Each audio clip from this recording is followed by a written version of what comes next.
वालेकुम। मैं हूँ आपके सामने नाहिर आज़म। नाजरीन, आप चलते हैं लाहौर।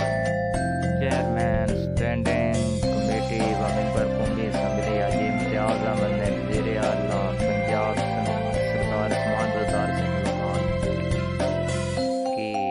मुलाकात में बाहमी दिलचस्पी के अमूर, तरक्याती स्कीमों पर पेशरफ्त और हल्के के मसाइल के हल के हवाले से बातचीत की गई।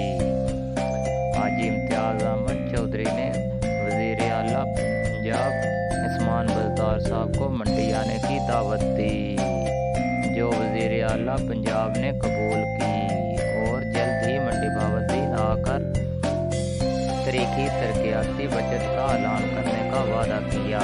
वज़ीर आला ने कहा कि मुंतखब नुमाइंदगान के हलकों के मसाइल उनकी मशावरत से हल कर रहे हैं।